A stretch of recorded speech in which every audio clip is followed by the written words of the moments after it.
Então, é que estava falando para você, já estão no módulo 9, já tem aí um bom percurso aí, já devem estar com um bom conhecimento já adquirido. E hoje aqui a gente vai falar sobre imigração e inovação, né?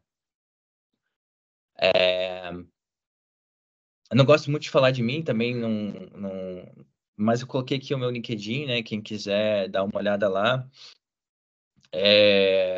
Tava até falando aqui com um rapaz aqui que está na Itália, né? Eu vim da parte de infraestrutura, eu estou na área de TI há uns 15, 16 anos já. Fui analista de suporte, administrador de servidores, analista Zabbix, analista Linux.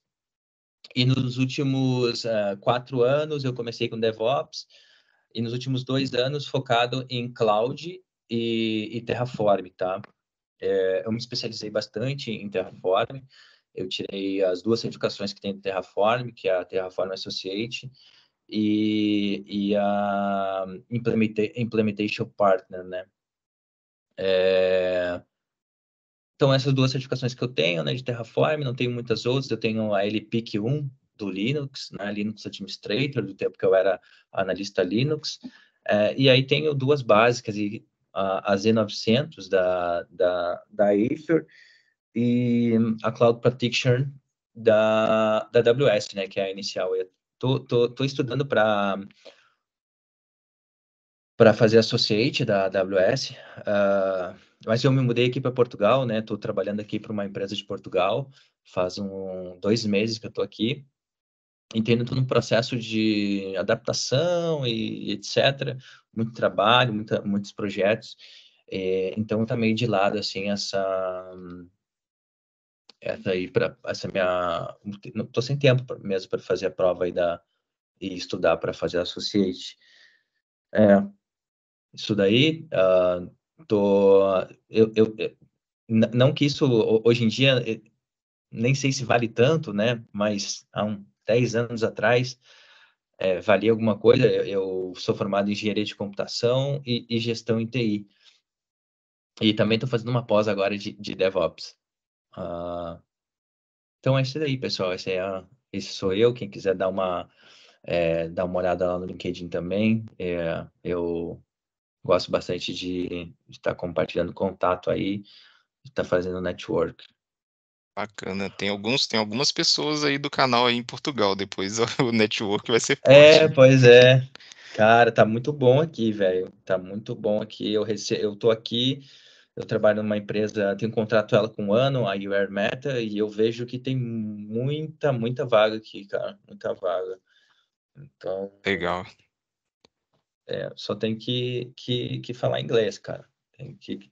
Quem não tiver, já vão estudando inglês também, porque aqui, apesar de ser Portugal, o idioma no escritório não é português, é inglês.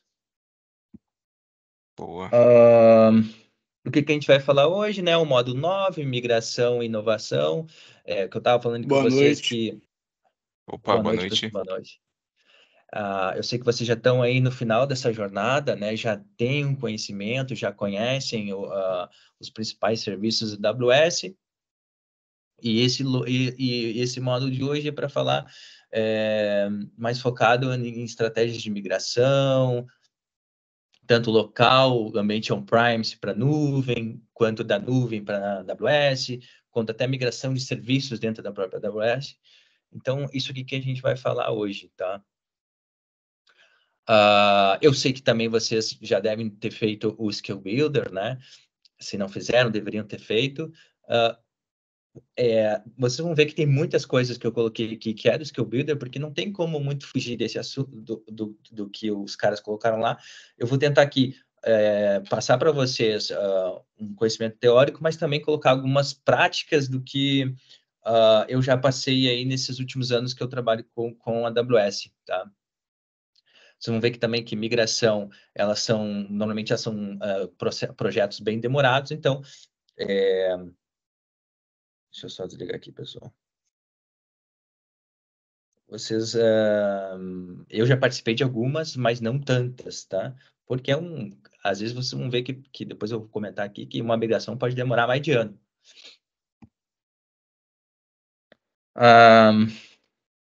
Se eu não esqueci nenhum tópico aqui, é isso aqui que a gente vai abordar hoje.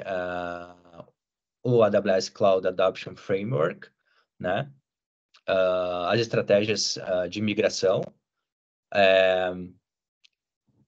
AWS Snow Family e Innovate with AWS Services.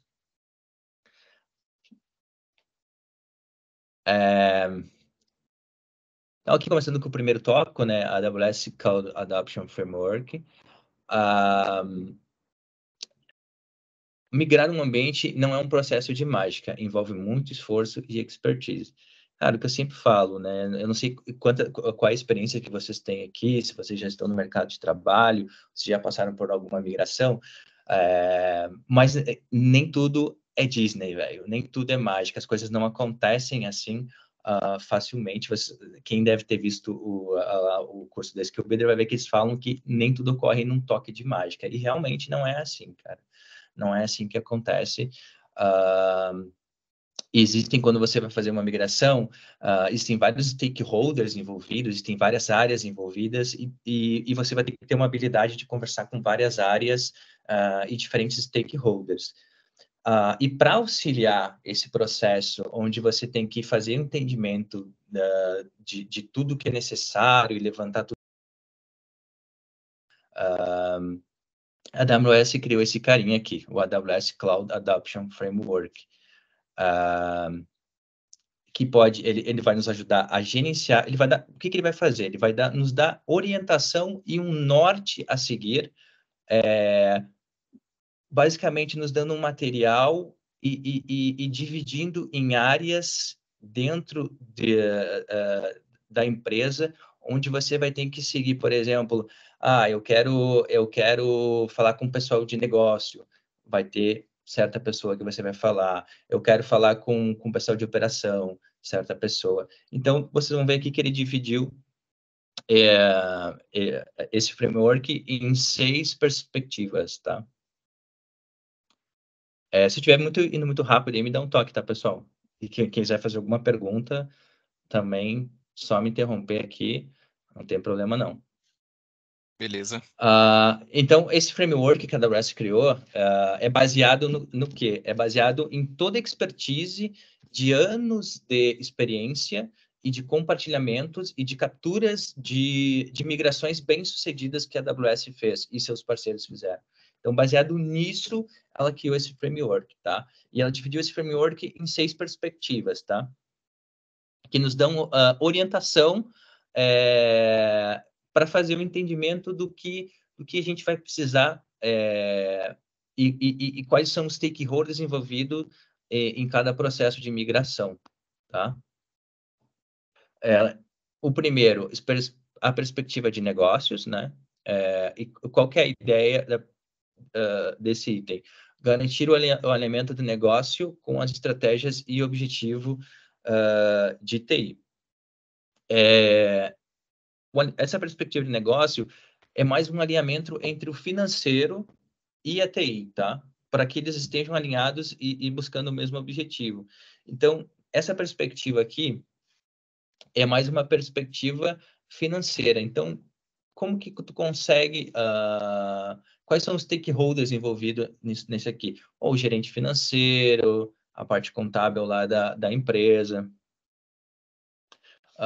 Então, ele nos dá esse norte aqui, quem que a gente busca para alinhar isso, qual que é o objetivo da migração, budget, essas coisas, perspectivas de negócio, ele vai nos orientar ali. Eu coloquei aqui nesse material aqui também, lá no final, um link para o framework completo, né? E ele vai nos dizer ali, até que quem já fez o curso lá do Skill Builder vai ver que ele nos dá vários orientações assim, cara, gerente de financeiro, o cara da contabilidade, etc. Perspectiva de pessoas, né? Qual que é a ideia aqui? Gerar engajamento das pessoas, treinamentos e mudanças organizacionais.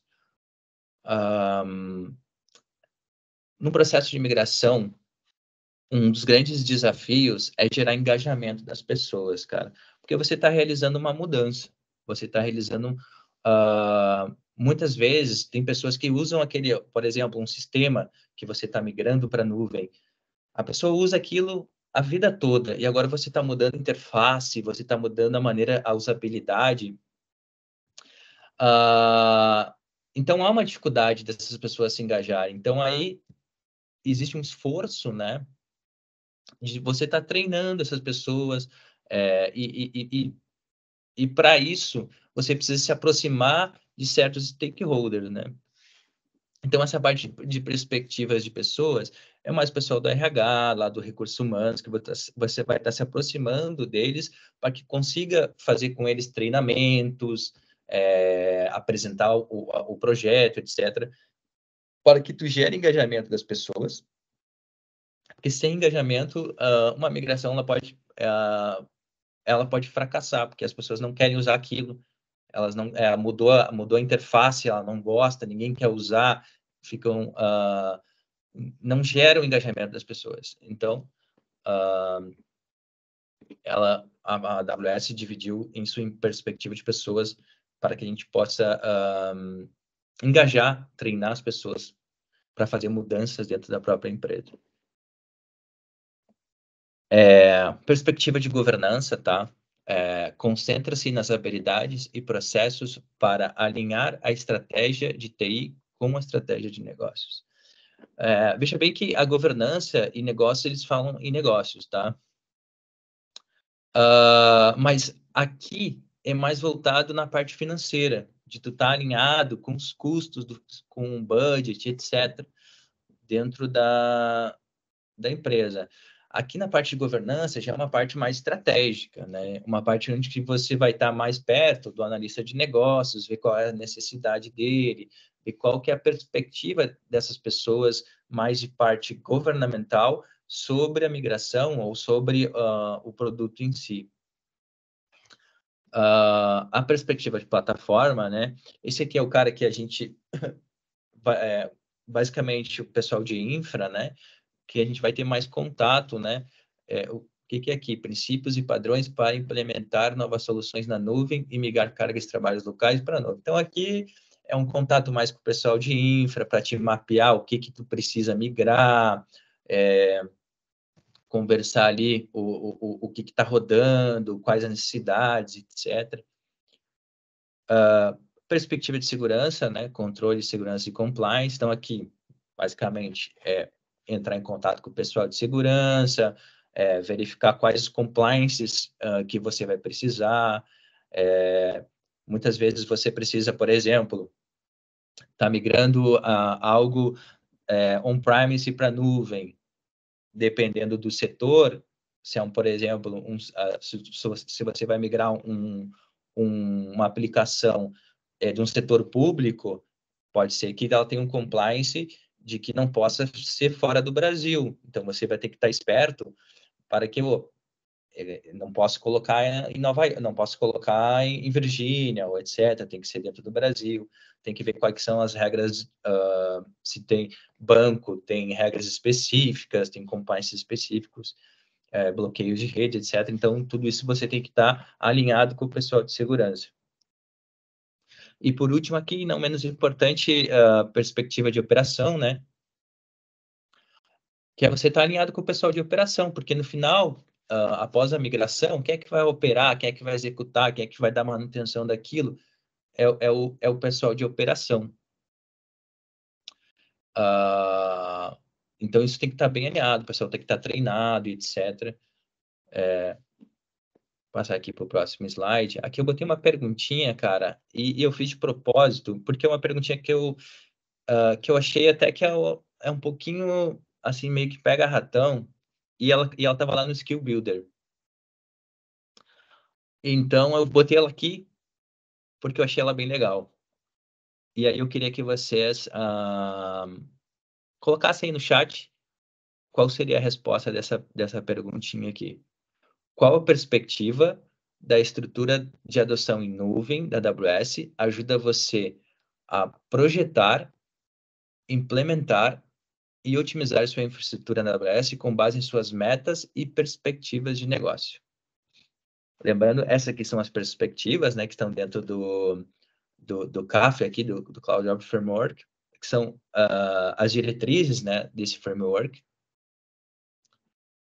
Então, eu queria que vocês, se alguém tiver a resposta aí, eu espero que vocês também tenham feito lá o Skill Builder, né? Então, já devem ter visto lá qual que seria a resposta. Vamos Se lá, alguém pessoal. colocou alguma... Vamos arriscar aí. Bruno colocou B. chuta. B. Tô indo de B. B. Ó, pessoal, eu acho que o pessoal fez o Skill Builder. Ó, tem quem colocou A aqui, ó. Então, sim é a B. Eu entendo quem colocou A, porque aqui ele fala em negócios. Mas a palavra-chave, ela tá aqui, ó. Opa! Ela tá aqui, ó. Em projetar e implementar. Ou seja, a parte de projetar e implementar, ela faz parte da perspectiva de plataforma aqui, ó. Princípios e padrões para implementar novas soluções na nuvem. Então, realmente é a B. Mas ela é meio que um pé-ratão, porque ela fala aqui, ó, perspectiva de negócios. Pessoal, sobre até aqui, alguém tem alguma pergunta? Alguma coisa? Beleza, então vou seguir aqui. Seguindo aqui nos nossos tópicos, né, o primeiro que a gente falou foi o Cloud Adoption aqui, né? E agora vem para as estratégias de migração. Uma pergunta, alguém já fez algum tipo de migração aqui? Ninguém? Beleza, vai ser legal então essa parte, tá? Então, a AWS ela classificou, colocou 6 estratégias para migração, tá? Rehosting, replatforming, refactoring, repurposing, retaining e retiring. E eu vou discorrer aqui sobre cada uma, tá? Rehosting também conhecida como lift and shift, envolve mover aplicativos sem alterações no cenário de uma grande migração legada em que a empresa procura implementar a sua migração e escalar rapidamente para entender um caso de negócio. A maioria das explicações é realojada. Eu botei um exemplo aqui, tá, de rehosting. Eu espero que daqui a pouco você já... Quem não está, eu espero que daqui a pouco já esteja aí já esteja trabalhando com cloud e já comece a fazer suas migrações. Vocês vão ver que esse é o primeiro passo para ir para a nuvem. Normalmente as empresas começam com isso, com o rehosting. Por que com o rehosting? Porque ele é o mais fácil. Ele é o mais fácil, ele é o processo... eu não estou falando aqui que ele seria o processo ideal, tá? Mas ele simplesmente é o passo mais fácil para uma empresa migrar para a nuvem, que é basicamente o quê? Eu pegar o meu ambiente on-premise e fazer um D para a nuvem. Onde que eu, aqui no ambiente on-premise, eu não vou ter nenhuma modificação no rehosting, não. Eu não vou ter nenhuma modificação na minha aplicação, eu não vou precisar que o desenvolvedor altere a aplicação, eu não vou precisar que ele faça nada, porque o ambiente da nuvem ele vai ser simplesmente uma cópia do ambiente local. E se normalmente, hoje eu já até acho, tá, pessoal, que as empresas estão mais maduras em cultura DevOps, em Cloud Native, onde que é difícil hoje, por exemplo, não sei em outras empresas, mas na empresa que eu trabalho hoje, e é uma empresa que dá consultoria, de eu pegar clientes, apesar de que a última empresa que eu trabalhei, esse exemplo aqui é um exemplo real, tá? Que eu vou passar para vocês, que eu tive que fazer. Não exatamente esse. Eu fiz um replatform, que eu vou mostrar para vocês depois. Mas é difícil, porque as empresas já estão um pouco mais maduras, e esse é o primeiro passo para ir para a nuvem.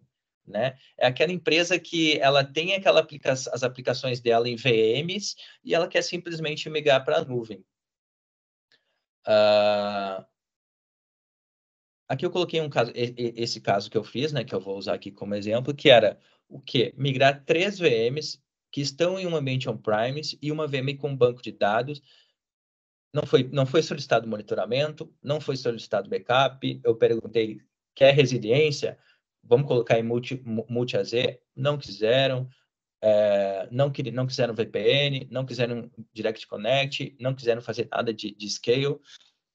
Então, basicamente, cara, normalmente vocês vão ver que esse é o primeiro passo para qualquer empresa ir para a nuvem, né? Aquelas empresas um pouco mais com infraestrutura legada, né? E os caras começam a querer ir para a nuvem, e aí, normalmente eles fazem isso, fazem um rehosting, que é só fazer um lift and shift, só pega o que tinha rodando aqui e joga aqui. Vocês vão ver que existem ferramentas da própria AWS, onde você pode gerar uma imagem da máquina que tinha aqui e importar para ela dentro do EC2 aqui na AWS. Pessoal, sobre rehosting, ficou alguma dúvida? Alguma pergunta? Não? Então, vou seguir aqui, tá? Agora, de fato, esse aqui foi o exemplo o diagrama que eu desenhei para esse caso que eu estava falando ali para vocês. E ele é um replatforming, tá? E ele tem uma pequena diferença desse cara aqui para esse cara aqui. Que basicamente é o quê? Nesse cara aqui, ele realmente tinha uma VM com banco de dados, tá? E para ir para a nuvem, foi se criado uma EC2 e colocado o banco de dados lá dentro como serviço. E qual que é a diferença do rehosting para o replatforming? O rehosting, tu já começa a usar serviços nativos da cloud, ou seja, da AWS. Porém, qual que é o princípio do replatforming e rehosting? Não vai alterar nada na aplicação. Não vai precisar de um administrador de banco de dados fazer nenhum ajuste, não vai precisar que o desenvolvedor faça nenhum ajuste da aplicação. Ele ainda continua sendo um depara, né? Pega as coisas que tem no on-premise, joga para a AWS, porém aqui você já começa a usar serviços nativos da cloud, né? Como nesse caso aqui, aqui a gente já está usando um RDS. Então, é essa mesma migração aqui, mas aqui eu já estou usando um RDS. Então, o replatforming também conhecido como Lift, Tinker and Shift, envolve fazer algumas otimizações, né? Aqui, como eu estava falando, na nuvem para obter um benefício tangível. A otimização é alcançada sem alterar o aplicativo. Então, esse é o rehosting e replatforming. Normalmente é quando aquela empresa que está engatinhando e quer ir para a nuvem, e essa empresa ela não quer fazer um refactoring, ela não quer alterar a sua aplicação para que ela possa funcionar com funcionalidades cloud native, né? ou usar serviços da nuvem. Então, vocês vão ver muito que são as empresas mais assim com data center legado, etc., que estão começando a ir para a nuvem, que vocês vão trabalhar com esse tipo de migração, tá? O Roger. Fale. O Nelson está com a mão levantada, acho que ele quer fazer alguma pergunta. Tudo bom, Nelson? Boa noite. Boa noite, Isaac. Tudo bem? Tudo bem, Roger? Tudo certo. Cara, voltando lá no hosting, você levantou um cenário, né, de migração de 3 VMs e banco de dados. A minha pergunta é o seguinte, na verdade são duas perguntas. Nesse cenário aí, você usou alguma estratégia do tipo de algum assessment para você levantar o ambiente que você tem para você fazer esse deparo, ou seja, você copiar o que tem lá no teu on-premise e levar para a nuvem? E a segunda pergunta, dependendo do... Eu estou te fazendo isso porque na empresa eu tive um cenário, uma solicitação de um levantamento de um cenário justamente desse, de migrar um servidor que a gente tem legado para a nuvem por uma questão de disponibilidade. Só que aí nesse servidor legado você tem uma versão muito antiga de sistema operacional, você tem um banco de dados rodando o SQL também com uma versão bem antiga. Então, para esses tipos de cenário, é qualquer tipo de ambiente que você consegue fazer esse rehosting, ou você precisa fazer exatamente um levantamento um pouco mais minucioso do teu ambiente para você avaliar de fato o que dá para fazer o rehosting? Tá. Eu vou te falar como que eu fiz, tá? E eu vou te falar qual que seria, que eu acho que seria a melhor prática, que eu não fiz isso ainda, tá? A primeira pergunta que você falou, tá? Um dos casos, esse não foi só um caso que eu fiz isso aqui, tá? Eu fiz um caso também na Google Cloud. Esse caso aqui, eu somente criei a infraestrutura que foi solicitado, mas eu já fiz a migração das aplicações também, tá? E nesse caso, sim, eu tive que entrar nas VMs, verificar o que estava rodando lá dentro, verificar qual que era a versão do sistema operacional, para subir um sistema operacional, não subir o mesmo, mas subir que eu sabia que não ia quebrar o que eu estava usando aqui. Então, sim, eu tive que entrar dentro, vasculhar o sistema operacional, verificar o que o cara estava usando, o que tinha instalado, conversar com o desenvolvedor, conversar com o pessoal da infraestrutura, que daí vem aquilo lá que a gente estava falando antes ali, com quem que você vai conversar e etc. E aí eu fiz um levantamento de tudo que tinha na VM para subir fazer o depara, tá? Esse é um modelo que hoje eu vejo como burro, tá? Porque eu vi que, não sei se existe isso para Google, né? Mas eu vi que na AWS, sim, você consegue fazer por exemplo, né? Se você estiver usando uma VM, né? Você pode gerar uma imagem dessa VM e importar ela dentro do EC2. Ou seja, tudo que você tinha lá, você vai levar aqui para essa outra máquina. Então, se você dá uma glugada aí, eu esqueci o nome, cara. Mas é a AWS VMware Export, alguma coisa assim, tá? Faz esse trabalho para você, onde você faz. E existe outra ferramenta também que faz, que faz o depara também para ti. Então, existem ferramentas da AWS que fazem esse trabalho para ti, que eu fiz manual, tá? Eu realmente, a primeira migração que eu fiz literalmente, eu fiz um SSP dos dados de uma máquina para outra. Copiei de uma máquina para outra e copiei a aplicação para outra. Mas existem ferramentas que você pode utilizar, tá? Como eu estava falando, não sei quanto tempo faz que você fez esse re-roasting, depois a gente vai entrar em refactoring, que aí eu acho que hoje é o que mais as empresas fazem. Elas fazem, porque elas já passaram desse primeiro passo de ir para a nuvem, já estão mais maduras. É difícil você encontrar uma empresa que não tenha nada na nuvem, né? Essa seria a sua primeira pergunta, cara. A segunda, você pode repetir para mim? Então, a segunda foi justamente sistemas legados, né? Por exemplo, eu tenho um sistema operacional já descontinuado, que não tem suporte pela Microsoft, aí uma versão de SQL também, que não, caso quisesse migrar esse banco também, com uma versão de SQL também mais descontinuada, e aí para esse cenário assim, você consegue saber se a plataforma, no caso da AWS, ela tem suporte a sistemas operacionais antigos, valeria a pena partir para essa estratégia de migrar esse sistema legado? Então, cara, isso depende muito do esforço que a empresa quer fazer, tá? A gente vai entrar aqui num outro item, tá? Você está me falando que não, por exemplo, se tiver a possibilidade de subir o sistema operacional na AWS, o mesmo, né? Mas se por questões de segurança ela não te deixa, por exemplo, vou chutar aqui, tá? Né? Sei lá, um Windows Server 2012, a AWS já não dá mais suporte a isso, tá?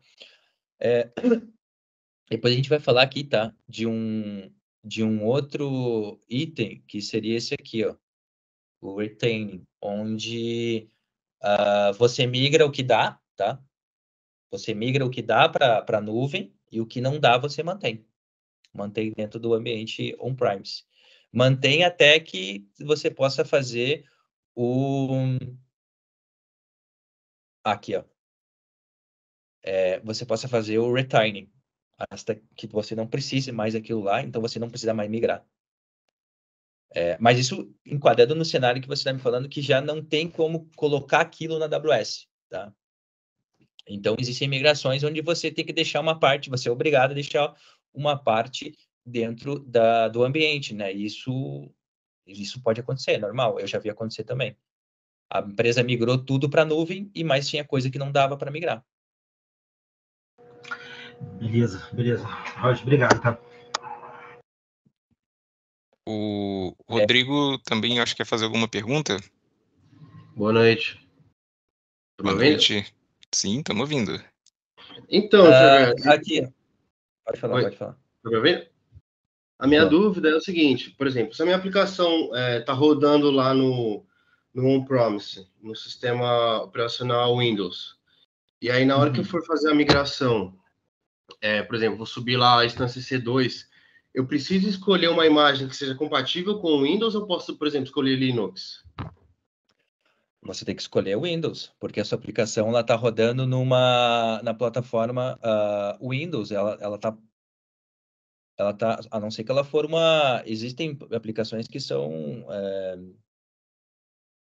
uma aplicação Java, que ela precisa do Java, não importa o sistema operacional, né? Certo. Mas se ela for uma aplicação, sei lá, cara, um .NET que é feito para Windows, você vai ter que subir um Windows lá, né? A não ser que ela seja uma aplicação que seja que ela não depende do sistema operacional, né? Ela roda ali numa máquina virtual, alguma coisa que precisa. Mas sim, você tem que quando você faz o rehosting, né? O ideal é que você suba tudo igual estava lá no outro, tá? Mesmo que seja um sistema. Aí, você, por exemplo, tá num CentOS 6, tá? Você pode testar se a sua aplicação está apta a rodar no CentOS 7 e subir para o CentOS 7. Ou se ela está apta a rodar no CentOS 8 e rodar no CentOS 8. Mas isso você tem que testar antes, tá? Aí você testa, se estiver funcionando, você roda no 8, né? Você pode fazer teste, né? Se der para te subir a versão do sistema operacional, melhor, né? Mas isso tem que ser... Pode falar. Por exemplo, eu quero usar lá a imagem em Linux porque ela é mais barata lá na AWS. Se eu quisesse fazer a mudança do sistema operacional, assim, tipo, eu posso refatorar. Aí você não está mais naquele rehost, né? Aí você tem que refatorar a aplicação. Aí o que acontece é o que eu ia falar agora. Você depende que o desenvolvedor prepare a aplicação para isso. Tipo, eu não tenho nenhum serviço que faz isso, tipo, que faz essa alteração, ou tem que ser direto na aplicação mesmo? Não. Tem que ser na aplicação. Se ela está rodando, tem que ver o que você vai querer migrar, né? Estou falando que uma aplicação que roda em Windows, especificamente para Windows, ela foi feita para isso, ela vai ter que ser preparada para rodar num Linux, né? Ela vai ter que ser preparada para isso. E Por exemplo, aí vai entrar no que a gente vai falar depois ali, que é um refactoring. Tem que refazer essa aplicação. Tá? Certo. Mas aí já entra numa outra coisa, porque depois eu vou comentar aqui, mas se você vai migrar uma aplicação, uma máquina de fazer um depara, o ideal é que você não crie mais uma máquina, meu. O ideal é que você faça um cluster e crie um pod dessa aplicação, né? O rerouting e o replatform é passos iniciais, né? É quando a empresa ela tá assim, ela não tem desenvolvedor, ela não quer mais gastar dinheiro com a aplicação. Agora, se a empresa vai fazer um investimento para alterar uma aplicação, cara, já quebra essa aplicação em microserviços e já sobe um EKS lá com os pods lá, em vez de usar EC2. Tu vai economizar muito mais, vai ter escalabilidade, vai ter toda a garantia de usar um cluster. E aí vem que eu não sei se vocês já passaram por aula de container, etc. Tá aí todos os benefícios da containerização, né? Isso daí. Então, Eu trabalho exatamente com isso, pessoal. Eu sempre ofereço fazer vamos passar isso aí para... Vamos criar um cluster para isso, vamos deixar essas máquinas aqui de lado. Só que aí, como eu estava... Vou mostrar aqui. Tem uma pergunta aqui, só deixa eu responder essa pergunta aqui. Tá. No Replatform, já podemos colocar auto-scale? Aqui tem uma chave... Quem é que perguntou isso aqui? O Miguel Macan. Aqui tem uma chave, Miguel. Para fazer um Replatform, a chave é que você não precise modificar a tua aplicação. Então, você pode colocar o que você quiser aqui de serviço, desde que isso não altere o funcionamento da aplicação, desde que você não tenha que pedir para um desenvolvedor preparar a aplicação para ela funcionar com autoscale, saca? Então, aí você tem que ver se a aplicação está preparada para isso ou não. Então, tudo que for fazer uma alteração na aplicação, aí já não é mais um replatform e já não é mais um reroast. Aí é um refactoring.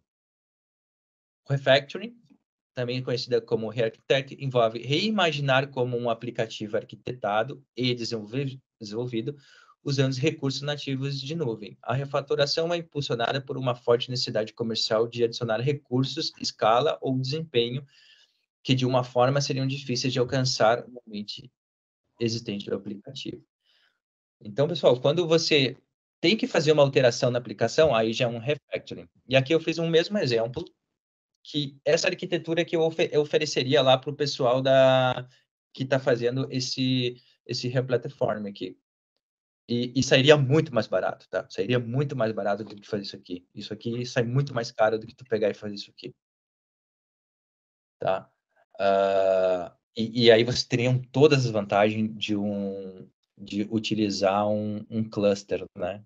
Um cluster EKS. Ô, Roger. Pode falar.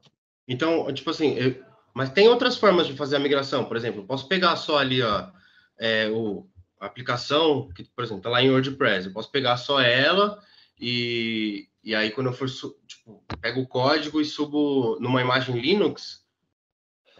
Mas aquilo que eu falei para vocês, depende do que você está rodando. Se você roda uma aplicação que ela não depende do sistema operacional, como você está dando o exemplo agora, você faz o export das configurações do WordPress lá, e o import aqui, e sai rodando.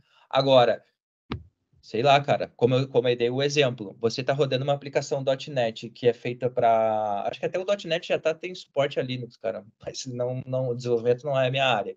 Mas você Do está rodando .NET um Core .NET... isso suporta Linux, mas não é o mesmo mecanismo, não. Tá? Se você tem uma aplicação .NET, você não vai conseguir migrar para Linux, saca? Então, e aí vem aquilo que você falou, né? Você mesmo matou a charada aí. Se é uma aplicação que ela não depende do sistema operacional, pô, daí você faz a migração normal. E já tira esse custo aí da tua empresa. Legal. Só complementando, o WordPress, por exemplo, ele precisa do quê? De um PHP, né, que é o core dele ali para rodar. Então, o PHP é mais indicado no Linux, né, mas tem como colocar no Windows também. Então, acredito que tendo o PHP ali instalado como pré-requisito, no mais é algumas configurações no WordPress, mas funciona. Exatamente. Se você precisa, como o WordPress, precisa do PHP, ele precisa do quê? Um MySQL também, né? Um MySQL também. O MySQL, e isso independe do sistema operacional, porque o MySQL e o PHP também funciona ali no Windows. Então, e também funciona no Linux. Então, isso dá para fazer, né? Mas aí existem aplicações que podem ter sido feitas para rodar no Windows, aí você não vai conseguir fazer. Saquei. Beleza? Beleza, show. Mas aí você mesmo matou a charada, cara, porque depende da aplicação, né? Certo. Aqui, o refactoring, né? Como eu estava falando, quando você já tem que envolver o desenvolvedor, né? Aí você vai ter que modificar a sua aplicação, né? Modificar ela de alguma maneira. Aí você, cara, aí já vai para um cluster, né, meu? Você vai ter que mudar. A não ser que, pô, é uma modificação pequena, etc. Pô, já quebra essa aplicação em microserviço e já joga ela no EKS, tá? Eu trabalho 2 anos criando com AWS e Terraform, e todos os projetos, cara, são de Kubernetes, são de EKS, tá? Então, EC2, cara, não, quase ninguém usa mais. Só é legal, não sei, né, as empresas que eu presto serviço é cluster.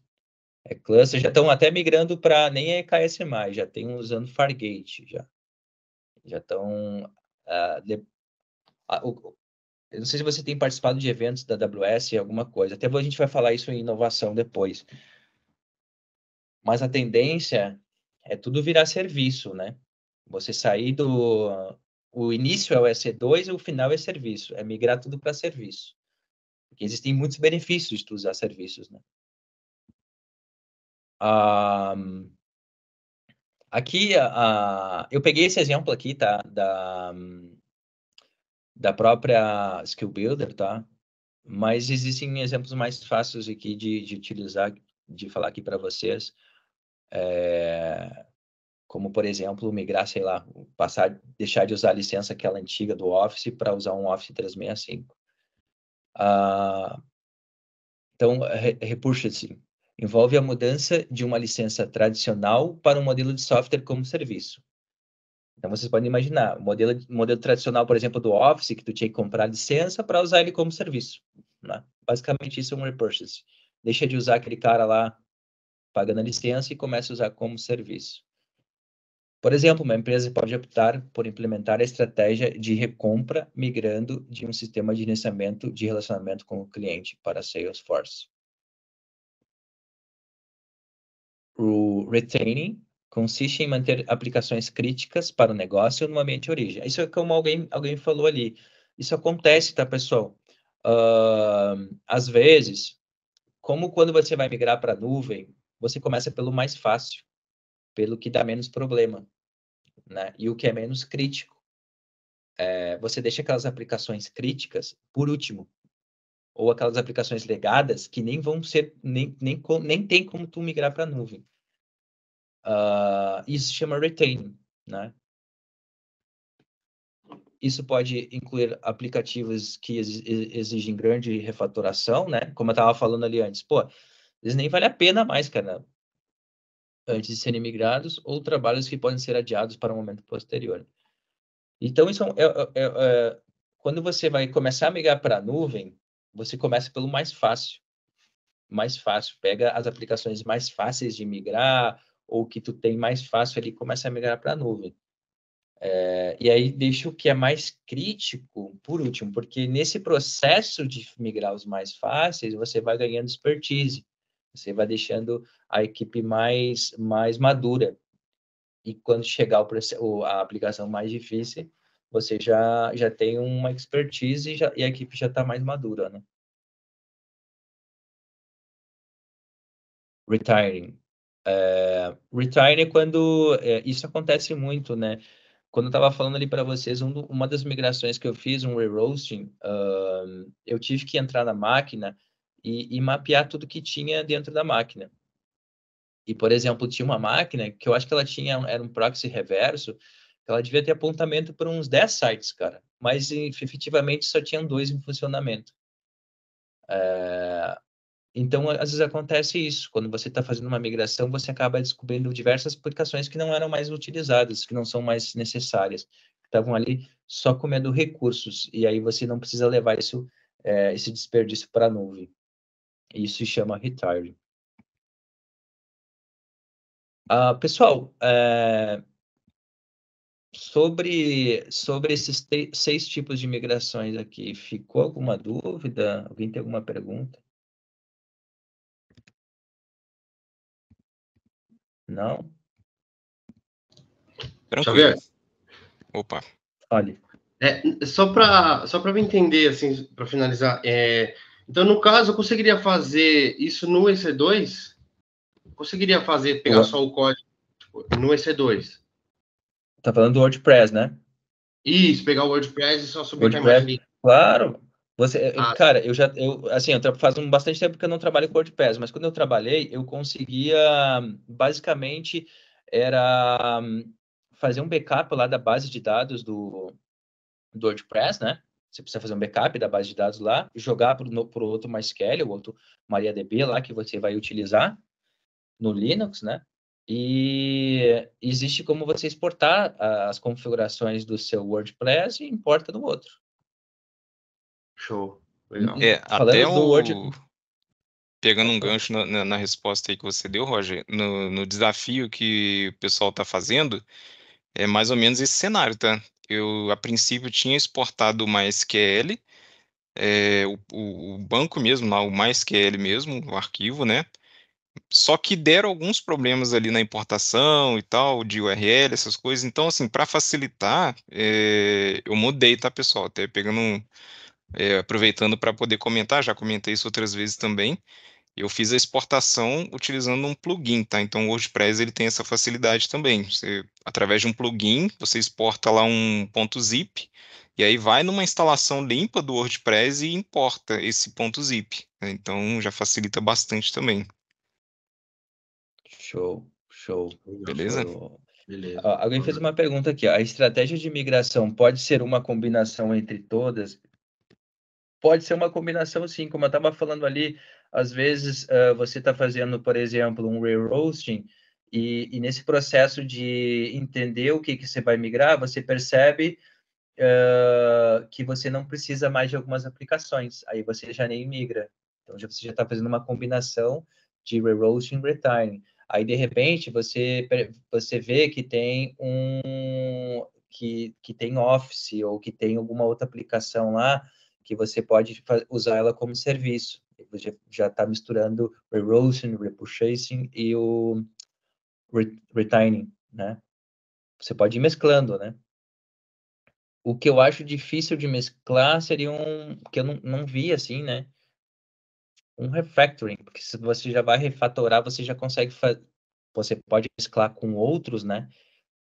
Mas não com replatform e re-hosting, porque aqui você já está desenhando, você já está mexendo na aplicação, né? Mas se o cara quiser fazer duas migrações, né, meu? O cara quer migrar algumas aplicações para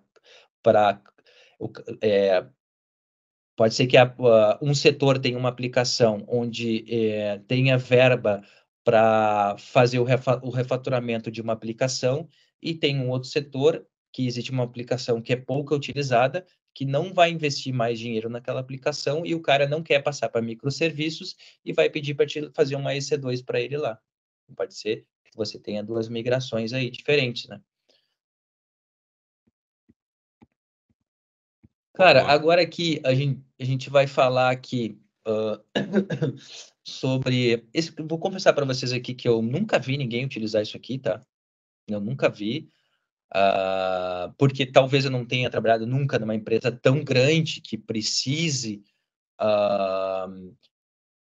que ela tenha que fazer uma migração tão grande de dados, onde ela pode comprometer o link de dados dela, ou que isso vai levar muito tempo para fazer essa transição.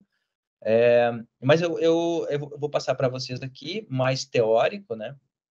Porque é bem difícil, tá? Não sei se alguém já trabalhou com Snowball ou com Snowmobile, já viu alguém que trabalhou com isso?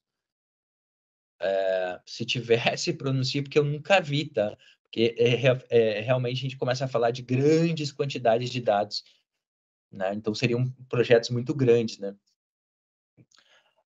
Então, aqui, a AWS Snow Family é uma coleção de dispositivos físicos que ajudam a transportar fisicamente até exabytes de dados para dentro e para fora da AWS. A família AWS Snow é composta por AWS Snow Cone, AWS Snowball e AWS Snowmobile. Para quem nunca tinha visto falar disso, basicamente é quando você tem que fazer uma migração muito grande, tá? É uma migração muito grande mesmo, né? A AWS, ela te manda um dispositivo para tua empresa, manda um appliance lá para tua empresa, para te, em vez de fazer o tráfego desses dados pela internet, porque são muitos dados, hipoteticamente, são tantos dados que você demoraria meses para transferir, ela manda esse appliance lá para a tua empresa, você pluga ela no teu data center, passa os dados para ela e envia de volta para ela, tá? É basicamente isso, tá, pessoal?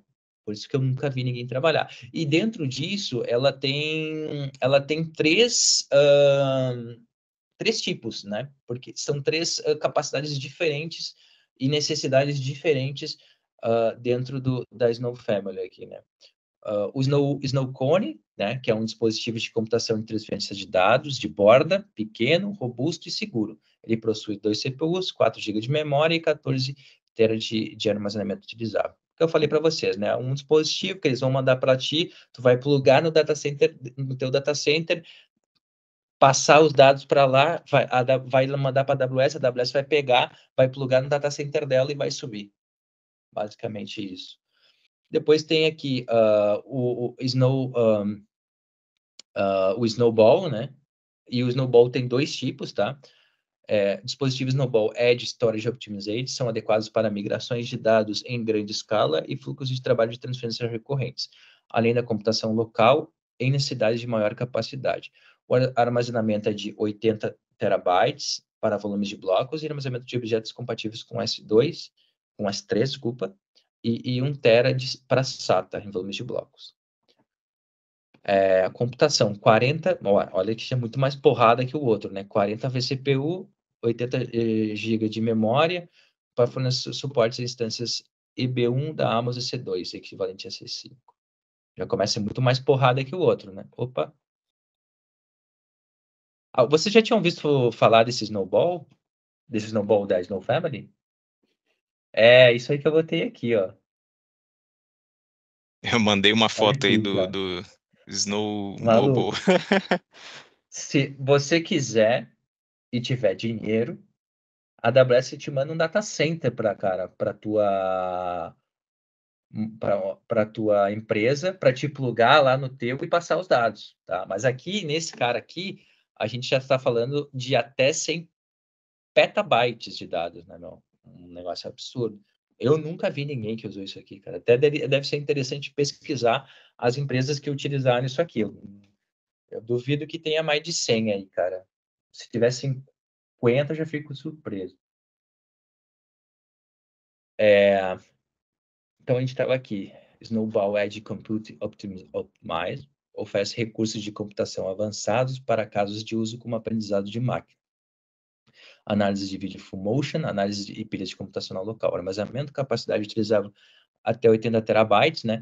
É mais ou menos como o outro lá, a capacidade, né? Para armazenamento de objetos compatível com Amazon S3 ou volume de blocos compatíveis com Amazon EBS e 28 terabytes de capacidade de SSD. O outro só ia até... o outro não tinha SSD não, cara, é só SATA.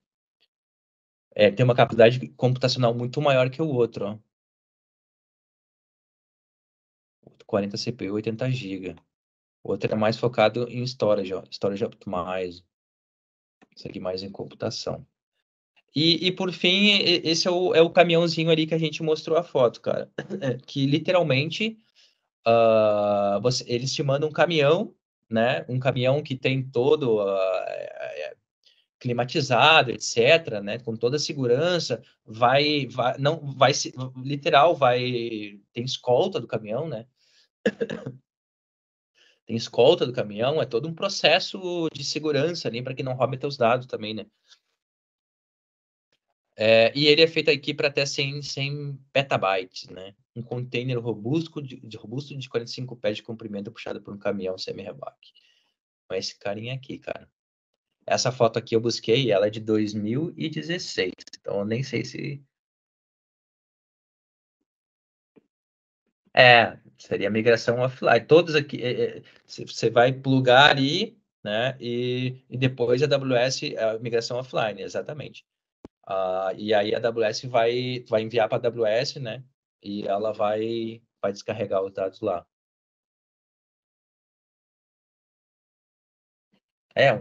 Essas empresas, né? De repente, uma empresa muito grande, alguém falou aqui, né? Uma empresa muito grande que quer deixar de usar um data center, migrar tudo para a nuvem, né? De repente, Seria até interessante se alguém quiser buscar aí quantas empresas já usaram. Cara, e que por último, pessoal, inovação com a AWS, né? Vocês aí estão no módulo 9. Eu espero que tenham adquirido bastante conhecimento, que vocês já conheçam bastante ferramentas da AWS. Vocês sabem, eu já não me lembro de cabeça quantos serviços são. Acho que são mais de 200, me corrija aí, que a 200 e um AWS cadinho. tem.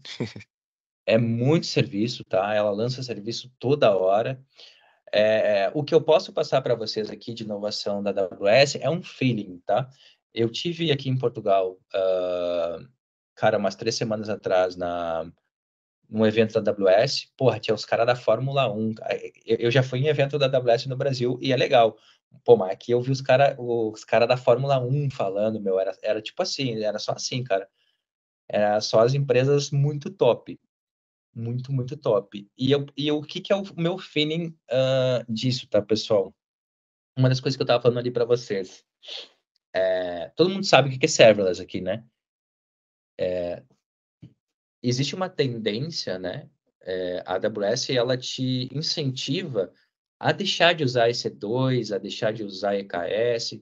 Ela quer que tu vá para a serverless, que é basicamente usar serviços dela, tá? Porque tu vai pagar somente pelo que tu usar, você não precisa operacionalizar aquilo ali, tá? Mesmo quando você tem um EKS, você tem que cuidar dos nodes, você tem que configurar autoscaling, você tem que configurar diversas coisas. Quando você usa, por exemplo, um Fargate, você não precisa mais configurar autoscale, você não precisa mais estar se preocupando com atualização do EKS, do Kubernetes. Ou seja, você abstrai a administração e para te focar no core do negócio. Então, essa é uma estratégia que a AWS ela incentiva muito, e vocês vão ver aí nas provas da AWS, que ela vai focar sempre, cara, em eventos também, né? De tu sair do EC2 para ir para um EKS, para ir para um Fargate, para aí depois tem um outro lá que é a evolução do Fargate, eu esqueci o nome, não sei como é que é o nome, já é a evolução do Fargate. Então é isso, esse é o meu sentimento, cara. Eles falam todas as vezes, quando eu vou nos eventos da AWS, eles falam em tu começar a deixar e começar a utilizar serviços. Por experiência, pessoal, a gente está aqui num curso sobre a AWS, tá? Mas a vida real é um pouco diferente, tá? Na vida real, quando a gente vai fazer uma migração, existe uma coisa muito importante que a gente tem que cuidar, que se chama lock-in, tá? Basicamente, o que é isso? É cuidar para não usar serviços da AWS que te deixam presos à AWS, tá? Por exemplo, você vai usar um Fargate, aí você faz a sua aplicação para rodar em Fargate, você fica preso ao Fargate, você está preso à AWS. E aí chega a Microsoft e chega lá e te oferece um descontão lá para te migrar para ela, aí você está ferrado, porque você não consegue migrar para... Você está preso na AWS, você não consegue mais sair dela. Então, todas as migrações que eu faço, existe um cuidado com isso, com lock-in, né? Para te não ficar preso a serviços da AWS. Então, isso é assim, uma experiência que eu passo para vocês para cuidar disso, você deve evitar ficar preso a serviços da AWS. Por quê? Porque, de repente, daqui a pouco, sei lá, daqui a pouco a Microsoft chega na tua empresa e te dá 2 anos gratuito para te usar. E aí você não pode mudar porque você está preso no AWS. Então, sempre é que tem que cuidar nisso, né? Quando você vai utilizar serviços específicos daquela cloud. Isso e vice-versa, né? Você está lá na Microsoft lá, sei lá como é que você chama o AKE, o serviço de Kubernetes dele, aí vai ficar com lock-in para a Microsoft, né? Ou também no Google. Cara, agora está na hype aí, né? Inteligência artificial. É a hype. Eu não sei se isso vai vingar, porque Algumas outras coisas eram hype e não vingaram, né? Mas eu digo para vocês dar uma olhada nisso, tá? Porque todo evento que eu vou, se fala disso, de inteligência artificial. E a AWS tem vários serviços disso, tá? Nunca usei, não sei se são os melhores, eu uso só o ChatGPT, que eu acho que deve todo mundo utilizar aqui. Mas aqui eu coloquei alguns, né? E eu acho que a gente deve estar muito atento a isso, porque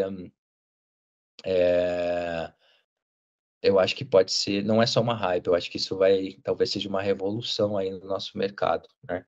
De TI. Então a gente tem que estar esperto, né? E utilizar isso a nosso favor, né? Senão a gente fica para trás, né? O Roger, Pode falar. temos algumas perguntas aqui no chat. A Taylor perguntou se é menos custoso usar serverless. Quando bem configurado, sim, né? Por exemplo, aqui coloquei um exemplo do Lambda, né? O Lambda quase não tem custo, né? Quase não tem custo. Mas se você fizer uma cagada, deixar exposto lá alguma API e alguém ficar fazendo milhões de consultas no Lambda, vai gerar um bom custo. Mas, em geral, ele tem um menor custo, tá? Em geral, mas isso é caso a caso. Por exemplo, eu nunca fiz um projeto de Fargate, mas eu quase fiz um projeto onde eu vi que para pequenos workloads não valia a pena ter um Fargate, tá? Seria mais barato ter um EKS. Então, você está sempre que verificar ali qual que é o seu workload, está sempre com a calculadora aberta. Mas não utilizar servers, ele te economiza muito em outras coisas, tá? Quem fez a pergunta? Taylor. Eu nunca Ele, sei pronunciar o nome dela. Taylor. ele praticamente ele te tira um operacional muito grande. Um exemplo entre o Fargate e o EKS. O EKS você tem que ficar cuidando ali do autoscale, você tem que ficar cuidando de atualização, você tem que estar verificando ali a questão de várias outras questões que no Fargate você não precisa mais, saca? Então você acaba ganhando muito quando você está usando serverless, porque você perde abstrai toda essa camada de operação da coisa, tá? E isso Você tanto o economiza EC2, no né? custo operacional, né? O EC2, você tem que ficar atualizando o patch de máquina, você tem que estar baixando, verificando questões de segurança, tem um monte de coisa que você começa a migrar para aí você tira essa preocupação de cima de ti, tá? Mas é caso a caso, né? Como eu te falei, o Fargate, ele para workloads pequenos, talvez não valha a pena, porque ele é bem caro. E existe também aquela questão que eu falei do Lambda, né? Acho que, se eu não me engano, até 1 milhão de chamadas, não sei quanto de chamadas ali é até gratuito, cara. Eu acho que você tem um free tier ali, eu já não lembro mais, tá? Mas se você deixa exposto aí, daqui a pouco alguém fica chamando lá a tua API, lá disparando uma trigger no Lambda lá, e quando vê se você já está gastando uma grana, né? Mas o que eu posso te dizer é, quando você usa serverless, você te abstrai toda a camada operacional de cima de ti, de ficar atualizando, vendo se escalar. Você está usando um Lambda, cara, você não precisa ficar preocupado que tu vai ter um pico de acesso lá e vai ter um pico de chamada, porque ele vai escalar para ti, saca? Você não precisa ter essas preocupações mais. Tem mais alguma pergunta aí? Não, aqui o pessoal só está comentando mesmo. Acho que eu falei ali certo, hein? 1 milhão de solicitações gratuitas. Boa. Acho que eu tô com a memória boa aqui também. Hoje, um dos projetos da empresa mais bem vistos, mas também já tivemos problemas com Lambda Timeout. Minha empresa produziu muito valor logística que tivemos construindo. Viu? Normalmente, o primeiro serverless que a gente, pelo menos o primeiro que eu usei foi um Lambda, né? O primeiro serverless que a gente utiliza é um Lambda. Pessoal que vem da TI, né? De infraestrutura. Acredito que a maioria deve ter vindo dessa parte aí também, né? Olha aí, ó, todo mundo falando, é um sentimento que eu tenho, né, que a AWS ela tá forçando a galera a usar serverless. Então, pessoal, deixei aqui para vocês aqui vocês podem dar uma googada aqui também, né? Muito obrigado aí a todos.